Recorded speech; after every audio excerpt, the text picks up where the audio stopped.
Hello and welcome to Lexitecture, a podcast about word origins and histories. My name is Ryan, and in each episode my friend Amy and I bring a new pair of words to share their stories with each other and you.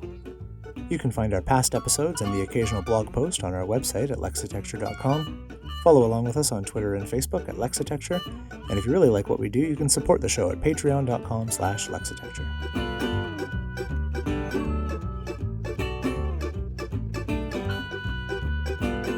Today's episode, Pie Poverty. You going first or am I going first? I'll go first, but I also, before I do that, I realized the other day, like I told you earlier, that we haven't actually sat and recorded an episode proper since like October 28th or whenever it was that we recorded our Helen Zaltzman. I know, that's pretty crazy. Which is crazy. This is what happens when we get ahead of ourselves when we actually get that buffer. We immediately use that buffer in its entirety. Even though at the time it was like, so long, awesome, buffer. We're never going to run out of advanced episodes ever again. Oh, they're all gone? Okay. Shit, they're all gone, and yeah, you'd better do a solo one because too many things. We got to do a thing, yeah. So in the meantime, however, we have had 2 new Patreon sponsors. Way! Hooray! Cool. Those guys sound awesome. They are awesome. And so the first is Kevin. Now, okay, so I think his last name is supposed to be pronounced Faulkner, but it's spelled Falconer. Yeah, Faulkner. Same. And see, I haven't seen that formation of that. I've heard the name Faulkner. I don't know that I know anyone named Faulkner, but I can think of at least one person you know called Faulkner. Oh, really? Yeah, the incredibly famous American author. Right. No, I meant personally. Okay, fair enough. Yeah. But I hadn't seen it spelled like Falcon before. I see. One of my absolute lifetime impact, changed my world teachers at high school was Miss Faulkner, and it was spelled as in Falconer. Oh, that's cool. So great name, Kevin. I would say. It's also Miss where Faulkner the name Faulkner comes from. The other spelling too. It's from one of these occupational last names, which I didn't know. But so hello and huge thank you to Kevin Faulkner. Yay. The other one, I didn't actually get the go-ahead to use their full name, so I'm just going to say thank you very much, Deborah, for also joining us as Patreon sponsors. And you guys are amazing and awesome, and we love you so much. Thank you. Woo! I took a visit yesterday to... Now, I'm actually really curious about the name of the school. I went to the newly opened Bertha Park High School, which is in Perth, which is a town, possibly city, about 20 miles away from Dundee, something like that. Okay.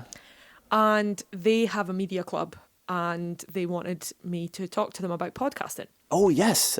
Yeah. Oh, how I laughed that anyone should ask me about podcasting. But I found myself explaining Patreon to a group of, first and second year boys, so they're like 12, 13 years old.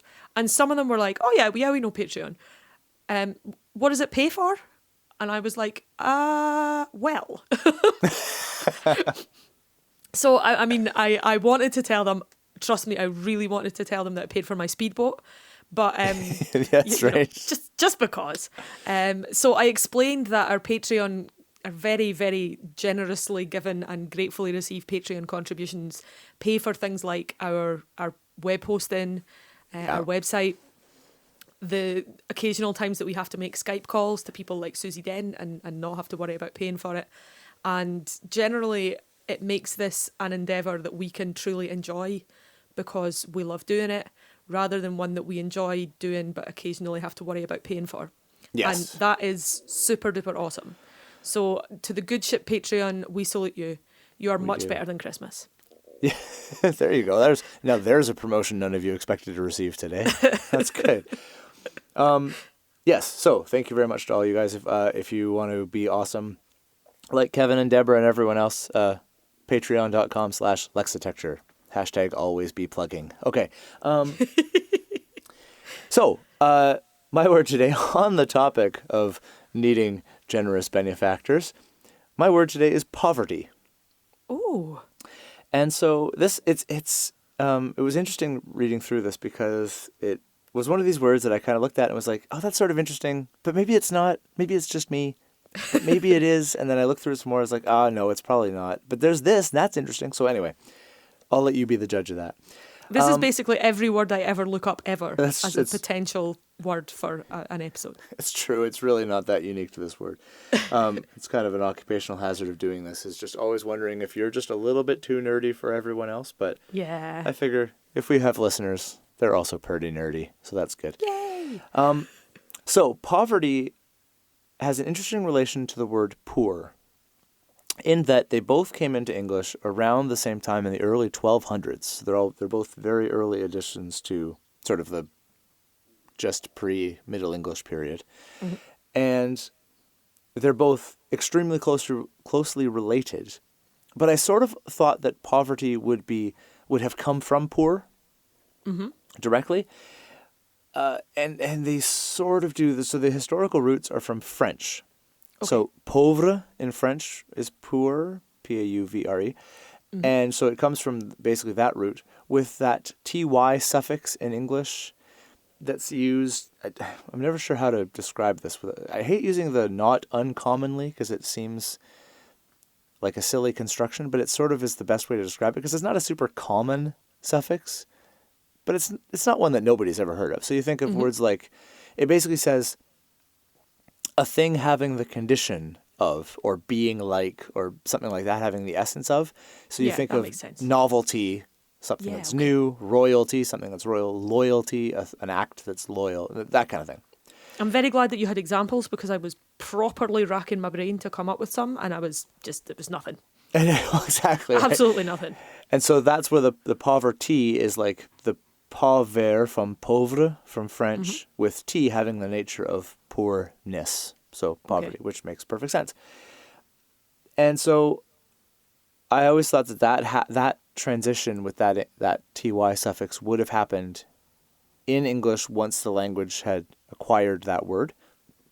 But it actually did not. So we got poor and poverty at roughly the same time, because those transitions happened much, much earlier. And so it goes back from French through that branch of the family tree back to Latin with the word pauper, which I will say that way because my Latin teacher is probably still groaning at my lax Latin pronunciation. Does anyone really know how to pronounce Latin? Latin professors will say that they do. I mean, they claim they do. It's who's true. Ever going to rock up and say, actually? There's some. I believe it's all poetry's fault that people think they know how old languages are pronounced, because I mean, the church did a whole lot of damage in that direction too, because having done my time with choirs and church music, I know that the way that my Latin teacher pronounced words and the way that a choir master expects you to pronounce words when you're in a choir, they don't even bear a passing resemblance to each other. No, yeah, so, yeah. Yeah, that's. I'm always a bit dubious about this. I'm quite sure there are people out there who, in fact, devote their lives and study to such things as how do we pronounce this word and how might this word have been pronounced by people in the various periods of history in which Latin was spoken. But I don't feel like it's something worth getting super duper upset about. If I'm perfectly honest. I don't, but I'm pretty sure there have been the academic equivalent of like 3 in the morning parking lot brawls between ecclesiastical Latinists and classical Latinists. Man, I'd like to see that. I would love to see those. However, so pauper is instantly recognizable when you see it written as pauper, or word pauper, P-A-U-P-E-R. And it just meant poor, or sometimes the construction of it in the OED is just not wealthy or lacking in stuff. And so it's interesting here. This is one of these things that kind of made me go, oh, maybe this is worth talking about, because I thought it was interesting that the English word pauper is far, far younger than our word poor or poverty, which themselves come from the Latin word pauper. So you look at the OED, and then I actually looked up, I found every now and then I dive into an actual, like, where an actual linguist sometimes lives in one of these corpus, the English corpora that are out there. Basically a massive compendium of all words ever from everywhere within their certain limitations that they put on themselves and categories that they draw words from. That sounds like the sort of statement that would be put on the front of a big shiny bestseller. Now, I'm not imagining that there are many corpus bestsellers out there, but I can dream. There might be. You never know. We can dream. All words for sure. ever from everywhere. All words Ryan ever Paulson. from everywhere. Yeah, that's gonna be, if we do a Lexitecture book, that's gonna be what it's called. All words ever from everywhere. So this is a corpus that draws on Google Books. It's not affiliated with Google, but it draws on Google Books data for its sources. And basically, if you look up pauper in that corpus, you get a hit in the 1500s, which tracks with the OED, which has a citation, sort of one of these secondary citations from the 1500s of pauper. But after that, it doesn't really show up with any kind of frequency until the end of the 1700s, which I believe is around the same time that English started to get super obsessed with its Latin roots. And you got things like people started spelling debt with a B in it because it came from a Latin word that had a B in it. And doing silly things like that, trying to make English more complicated to make it look more like Latin because reasons. Because reasons, yeah. If my timing is off, someone's going to correct me, and I welcome that correction because I'd like to get my chronology straight, but I'm pretty sure that's around the same time. But either way, what I do know, I tend to talk about the 18th century as being when spelling was invented. Yeah, exactly. Because while Johnson's dictionary was certainly not the first, it was a hugely influential book. Yeah, and probably more successful than any other dictionary had been at that point. And Johnson was hot on standardized spelling. So yeah, I think that's a fair enough point to make. Yeah. So Before I think I just don't think people really cared too much about the rules. Maybe the 18th century was the point at which people suddenly got time on their hands. I don't know. Yeah, certain people just had too much time. And when certain people have too much time, the rest of us all suffer. It's just how things work. Word. So what I do know is that pauper is much younger than poor because it is centuries later. But I thought that was interesting because that was where it ultimately came from. So it did a neat little circle, and we got pauper back into English, as well as poor and poverty. Cool. Now, pauper, or pauper, is a Latin compound word. So it joins the roots of the word paucus, meaning little or not much, and parare, which is a verb meaning to produce. So a pauper was someone who literally produced very little or had very little production. Stuff. Now, the pi roots are interesting because they almost always are. So the pi root of that paucus, meaning little, this gives us words like poultry, because poultry was originally like specifically dealing in young farm birds. It gives us the PED in orthopedic. Whoa. Because originally orthopedics was originally interested primarily with bodily deformities in children, and then it became more generally what it is now. As in pediatrics. And that same thing with pediatrics or pedagogue, because a pedagogue was someone who taught teachers, or of course like things like pedophilia or pediatrics, and also pupil. We get the P in there from the pi root for little. Cool. And of course the pupil is like let me see if I get this right. I've seen it on Susie Dent's Twitter enough that I should know it. But the word pupil means little doll, because it was so like amazing. The place where you saw a small little reflection of yourself in someone else's eye, and so that's why we call it a pupil, which is fantastic. Yeah, that's really exciting. And so the other one is pere, P-E-R-E, and it is the root meaning to produce or bring forth, and that's where we get the word parent. Okay. And it's where we get the word parade, and it's where we get the word viper. Ooh, which I kind of went, hold on a second. And so now I am not there's a herpetologist, a snakeologist. I am not a snakeologist.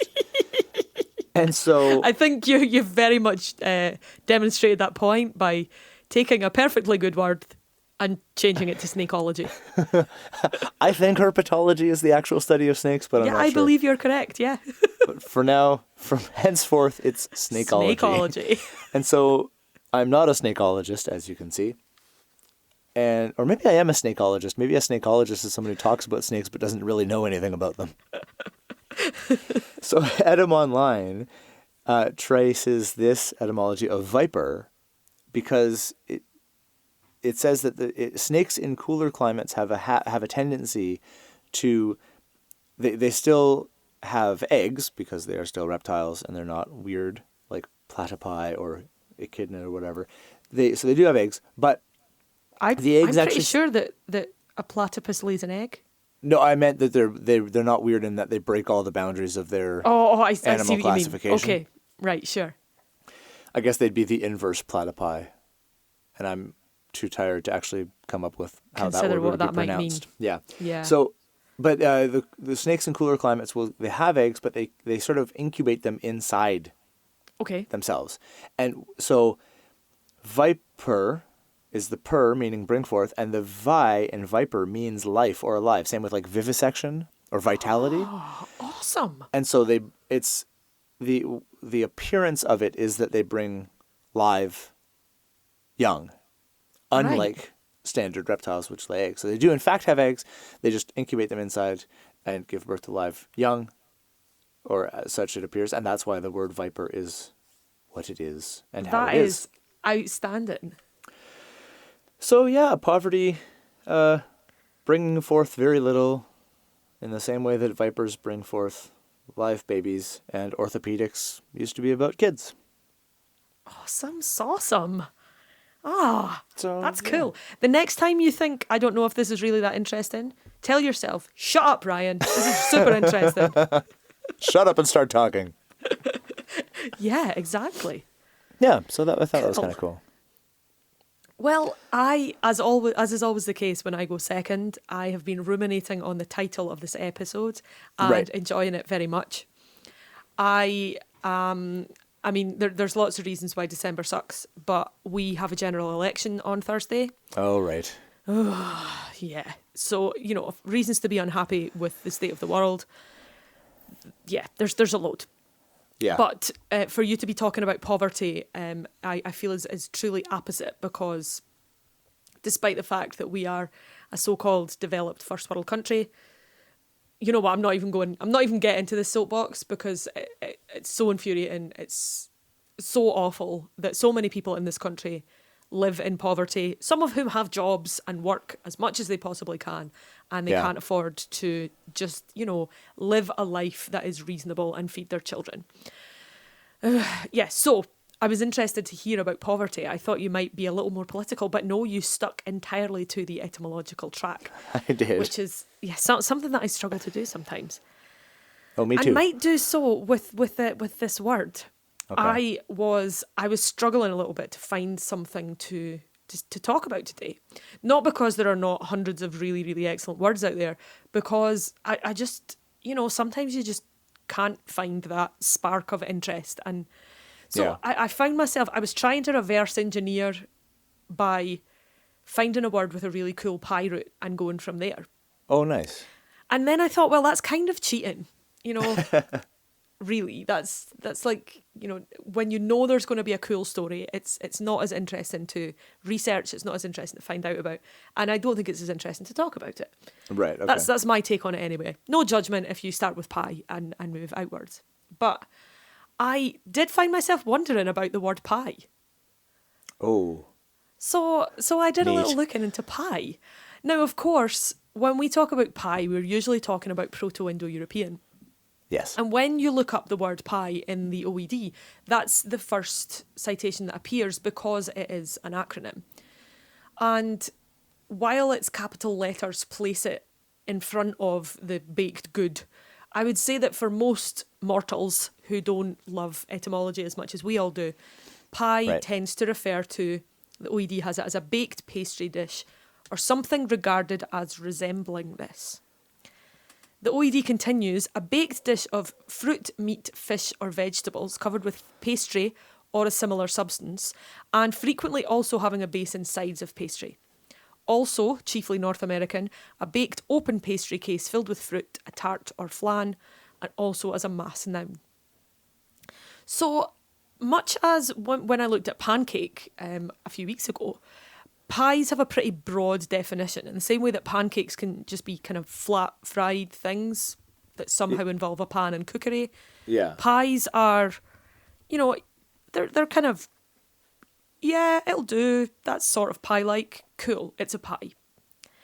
So I had a little look at Etim Online, which had some interesting things to say. Etim Online reckons that a pie in the sense of a pastry comes from about the mid-14th century, but notes that the word piehus, meaning bakery, is attested from the late 12th century. It gives us its roots in medieval Latin, and also a very, very interesting connection that I'm going to talk about in a moment. Interestingly, Etim Online says, according to OED, not known outside English except Gaelic pie, P-I-G-H-E, which is from English. In the Middle Ages, a pie had many ingredients, a pastry had just one. Fruit pies began to appear around about 1600, and then we get into various phrases that use pie. However, Etim Online says, Pie man is not attested earlier than the nursery rhyme Simple Simon, which is from around 1820. Simple Simon met a pieman going to the fair, as the rhyme goes. However, very interestingly indeed, that's not true. Really? I hate to contradict Etim Online because it's such a fantastic site. I still don't know who runs it and who's responsible for it, but it's awesome and it makes our lives a whole lot easier. It's always a super interesting site to have a general look at, and it helps us a lot when we're researching these words. However, the OED cites the very first use of the word pie as, in fact, being part of a surname. From 1301, in W. Brown's Yorkshire Lay Subsidy, there is a Rogero, however you like to pronounce that, Pieman, P-Y-M-A-N. I'm so happy right now. It brought me right back to Mark Pancake. Mark Pancake. Good old Mark Pancake. Roger Pieman and Mark Pancake. I've completely forgotten what you call a word that describes a person. Eponym, that's what it was. Oh man, I've been absolutely racking my brains because I meant to look it up. And as soon as we started recording, I'm like, I forgot to look that up. I can't remember it. So, another eponym, we have Rogero Pieman. That makes him sound Irish. In this list of lay subsidy from 1301. And it would appear that the OED is happy to say that if there was a guy called Roger Pieman, then pies were being made and this word was being used to describe pies in at least 1301. That's we fantastic. then have a citation from 1304, which is a kind of a mashup of Latin and English, in pane fornato et in pies et pastelis. Ooh. So, yeah, interesting that we have this kind of this very English word inserted, although it does have its roots in classical Latin, or at least that's one theory. The other theory that I'm really enjoying comes from the second noun definition given by the OED. Sorry, the first noun definition. So when you look up pie, you will find PIE, as in Proto-Indo-European. Then you will have pie, noun 1, and pie, noun 2. Pie, noun 2 is the baked, meat pie, fruit pie, whatever kind of pie you want.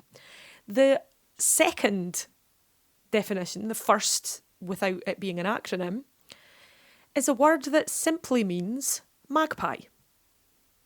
Oh. The OED gives us the magpie, pika pika, now rare. That's interesting. So, okay. Yeah, I did indeed think this was interesting. Magpie, shortened then to pie, there is a theory that the magpie's habit of picking up random stuff contributes to this notion that a pie is whatever you really happen to have lying around that you can fling into some pastry. And there you go. Hey presto, a meal. Oh, that's fantastic. What the OED has to say about this is its origin is uncertain. Both the baked goods, the origin is uncertain. Okay. And the OED says it's identical in form with earlier pie, as in magpie. and perhaps in some way connected with that word. The dish, which originally consisted of any variety of ingredients, may have been named by association with the bird, either after the bird's spotted appearance or after its tendency to collect miscellaneous articles. In this context, the similarity between the words haggis, as in the Scottish delicacy, and haggis, that's Haggess, which is another name for the magpie, has been pointed out. Oh, that's fantastic too. I didn't know that. I didn't know that either. That's amazing. There's the word chewet, Chewet, which is sometimes given to another type of bird. So the idea that haggis, which, as everybody knows, it's not too wise to inquire as to the ingredients of haggis. Haggis is made out of stuff. Stuff and oatmeal all boiled up in a sheep's stomach. Okay, I'm going to jump in right now because I know that we have a lot of American listeners and non-UK listeners, and I know that Scott, haggis has a reputation around the world if you're not familiar with it. So I am here to speak up as a non-Scot, and therefore I don't have a particular horse in this race. But as funny as Mike Myers' line from So I Married an Axe Murderer is, where he talks about how, as far as he's concerned, all Scottish cuisine is originally based on a dare, the haggis at least can be, in my personal experience, delicious. Oh, so stop hating on it. Haggis is absolutely delicious. It just isn't wise to inquire why it's delicious. No, exactly. But it's it's sausage. It's just a big sausage. It's savoury and it's kind of peppery and it has a meaty taste and it's quite thick and it's very satisfying. I would say haggis is a real comfort food. Yes. And while I don't eat it all that frequently, a burn supper where haggis is served with neeps and tatties, turnip and potato, would be your kind of classic haggis experience. But quite often these days you find haggis as the last time I ate haggis, it was haggis bonbons, which were like little deep fried balls of haggis served with a chili dip. Absolutely delicious. Nice. Really good. But yeah, this sense of a little bit of this and some of that and whatever we could pick up and perhaps the sweepings from the slaughterhouse floor, it's not unfair to say that about haggis. It is, right. Yeah, its ingredients and recipe are, if you really, really want to know, you can find out. But frankly, for the sake of maintaining that delicious, delicious enjoyment of haggis, I would say don't. Yeah. I feel like the ingredients list would either be horrifyingly long or horrifyingly short. Let's leave it there. Yeah. So the word magpie then itself interested me. If magpie is at least potentially the source for the delicious pastry encased object, where does this word come from? And what I discovered I found really interesting. First of all, Etymonline splits it into two parts. We have the mag and we have the pie, and states that mag in this case is just a nickname for Margaret. Etymonline states, it's long used in proverbial and slang English for qualities associated generally with women. So in this case, idle chattering. Yeah, don't worry, it doesn't get too terrible. So we have this phrase, mag tales, as in tall tales or nonsense. Because you know how those women do talk the nonsense, all their chit-chat, women, chat. Who would ever listen to such a thing? In French, apparently, they have a similar, they would say Margot, as in a pet form of Marguerite, to mean magpie. So this word mag or madge or maggie, it says on Etymonline, has long been familiarly applied to birds because, well, let's be a little kinder and say because birds make beautiful sounds and so do women. There we go. I niced it up for you. And the second element, so happy that this happened because I didn't know if it was going to happen, but I really, really wanted there to be some pie involved in pie. And there is. Sweet. There is, at least in this direction. It is believed that possibly it comes from the pie root, so Pi, denoting pointedness. Etymonline reckons of the beak, perhaps, but the magpie also has a long pointed tail. Yeah. So the magpie, which ultimately gets its way into that word form from Latin pica, which was the name for the species of bird, which is the feminine of picus, which means woodpecker. And that itself comes from a pie root, peak or speak, meaning woodpecker or magpie. However, the pie part is believed to refer to the pointed tail, perhaps the pointed beak. So really what we have in the word magpie is we have chattering pointy thing. Pointy thing Margaret, best or worst nickname ever, depending on how you look at it. And the other thing that's interesting about magpies is they're often seen as a sign of evil. They're often seen as an omen. Right, okay. Particularly an ill omen. And the idea, it says in etymology, divination by numbering magpies is attested from around about 1780 in Lincolnshire. The rhyme varies from place to place, the only consistency being that one is bad and two are good. I do remember that a quotation from Terry Pratchett. There is a book that's about, I forget the title, but it's basically about the sort of folk tales of the Discworld, this alternative universe that Terry Pratchett created. Yeah. And this work came about because Terry Pratchett was doing a bit of research and he was at a book signing. And as well as chatting to people, meeting them, signing their books, as this little side project that he had going on, he was asking people, how many versions of the magpie rhyme do you know? 1 for sorrow, 2 for joy, Oh, okay. 1 for a girl, 3 for a girl, 4 for a boy, rhymes like this. And most people were like, oh, just that one, the average one. And then a woman appeared, he signed her book, he asked, how many versions of the magpie rhyme do you know? And she said, maybe about 13 or 14. Jeez. And she was his collaborator on this book about the sort of folklore and folk tales created, but obviously, as with everything with the Discworld, inspired by real life tales. Yeah. So magpies always make me think about that in terms of 1 for sorrow, 2 for joy, and other rhymes like that. I mean, they're black, which perhaps makes people think of evil. They make quite a noise, as with the incredibly sexist. If they make a noise, they must be like a folk woman. Yeah. And they can also be taught to talk, magpies, which I suppose in the Middle Ages was probably pretty terrifying. Oh, The first person who figured that out must have been really freaked out. No kidding. Well, don't they also attack people? Like, I remember hearing, this whole thing is making me think of nothing but Australia, apart from the haggis conversation. I remember, I might be mixing this up. Our good friends over at Talk the Talk can correct us, or any other Aussie listeners we have. But I'm pretty sure magpies are kind of just huge dicks. And there's like a time of year where there's like videos will surface of magpies just dive bombing people for no reason other than just to be jerks about it. And so a lot of people, as far as I know, unless I'm mixing up my birds, in which case apologies to magpies, but a lot of people... The Magpie Marketing Board will be on the phone by the morning. Just, I hate them because, just total knobs. Yeah, dickhead birds. Yeah. Oh, well, there we go. I didn't know that. That's kind of cool.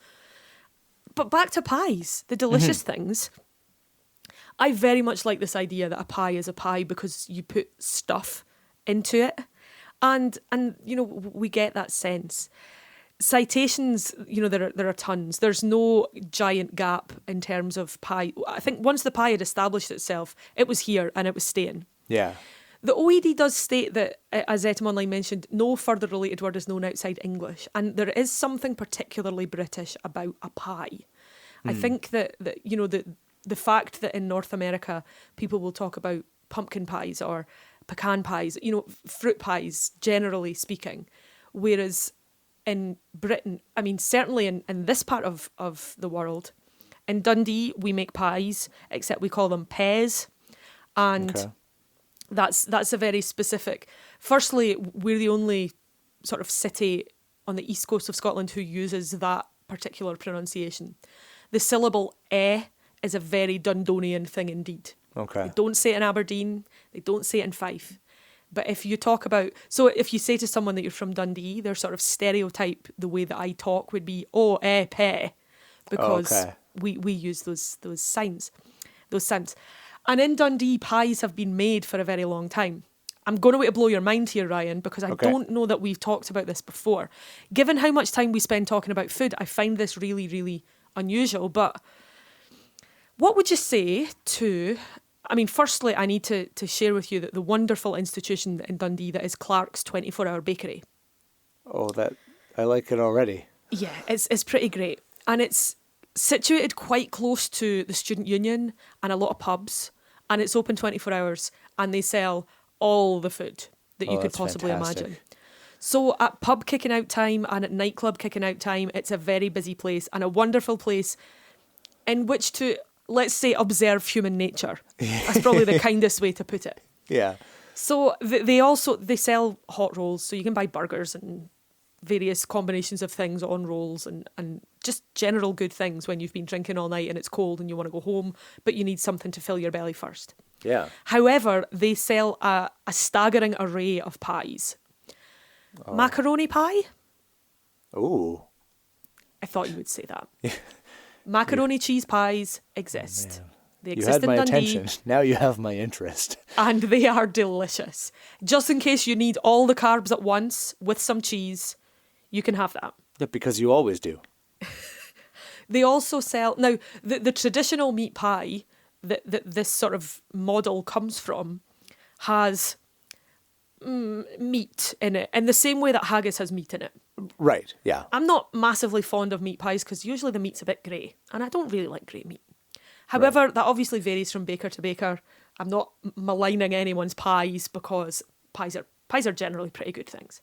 Yeah. Pies are eaten also at football games here. That's quite a traditional thing to happen. You can go and get a hot pie, which is good because it's often freezing. But as well as the macaroni pie, you have the all-day breakfast pie. Oh.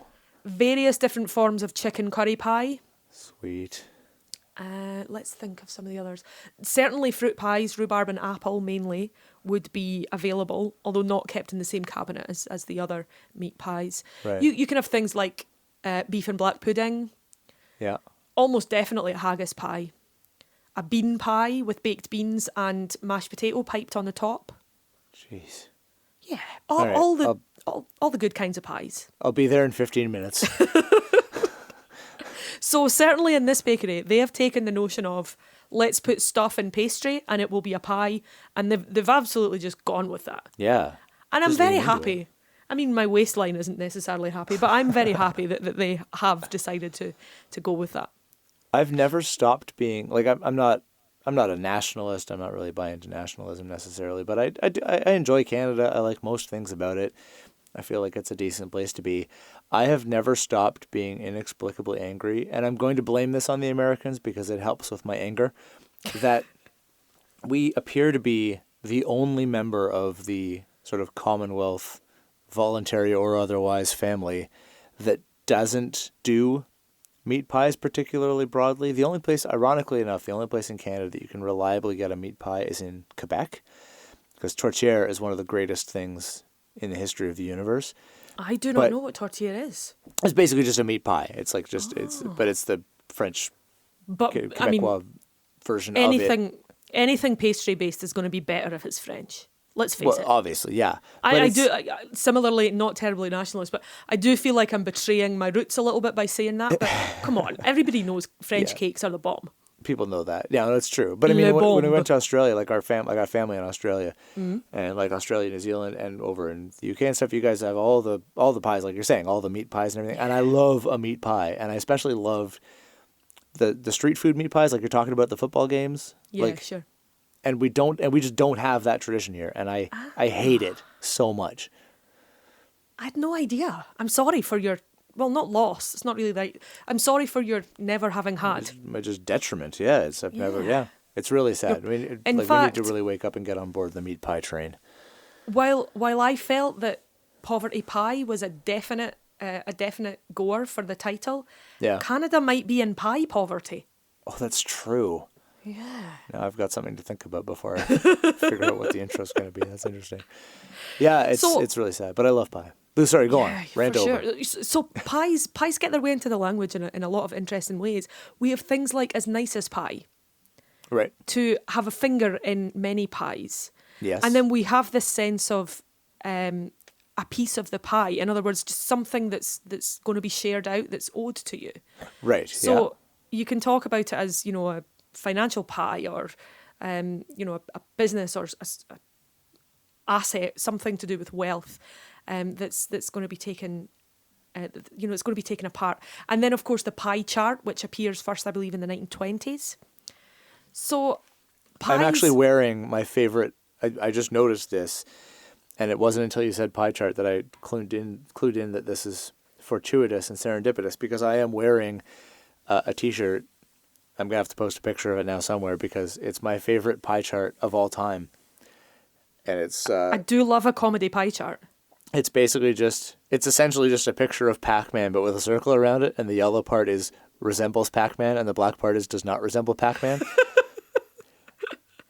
That's terrible and wonderful. And I've had it for forever, and I'm really happy that I'm wearing a pie chart shirt for the Poverty Pie or Pie Poverty episode. It's fantastic. Well, you shall henceforth be the Pie Man. Rogero Pie Man? Rogero Pie Man. The ultimate Pie Man. The great Pie Man and the Sky Man. The OG Pie Man. It's good. It is worth pointing out that there's a citation in the OED from 1865 that states, "Beware of cheap cook shops and itinerant pie men." Yeah, that made me laugh quite a lot. Itinerant pie men. The last thing you want is an itinerant pie man. That's amazing. The other sense, and finally getting to the end of my pie, the other sense that's perhaps, it's kind of thrown into the mix, into the filling, if you will, as to perhaps contributing to this whole difficult to find a start and an end etymology of a collection of things made into a heap. And we have this cited from 1526 in the OED. And the definition gives us a list of various different examples. So in agriculture, it might be a quantity of potatoes or produce that have been maybe put into a pit for protection. It could be a heap of manure. It's said here as being English regional. I've certainly never heard it in this sense, but just to make a pie out of stuff, as in to pile it up. Oh, okay. To have a bunch of it together. And that strikes me as relating quite nicely to that sense of, what's a pie made out of? Stuff. The kind of stuff a magpie might pick up. What will we do with the stuff? We'll put it in a heap. Okay, it's pretty good. What makes things better? Oh, pastry, definitely. And so there we have it. Pie. That's fantastic. I am just so hungry now. Wow. Yeah, you need to get some pre-exam pie. I do. 2 rules are now in life. Never go grocery shopping hungry, and don't podcast hungry. Boy. Don't podcast hungry. And now I am exponentially more angry that you can't get meat pies readily and accessibly. There must be some Canada. sort of equivalent. I mean, what are your baked good? There must be something, Ryan. I'm just going to go get bacon. I'm just going to go eat a ton of bacon.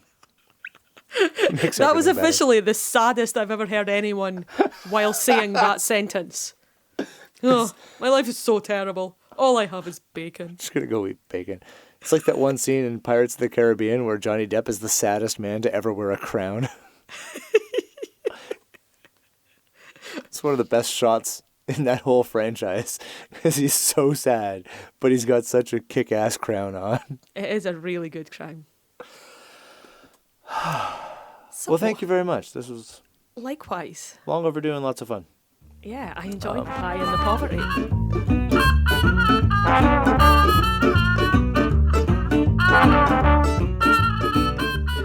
And that's it for another episode of Lexitecture. To get in touch with us about something you heard in this episode, you can email us at words@lexitecture.com. You can also follow along and talk to us at Lexitecture on Facebook and Twitter, and at Lexitecture Podcast on Instagram. For back episodes and the occasional blog post, visit us at Lexitecture.com. Thanks very much, and we'll talk to you again soon.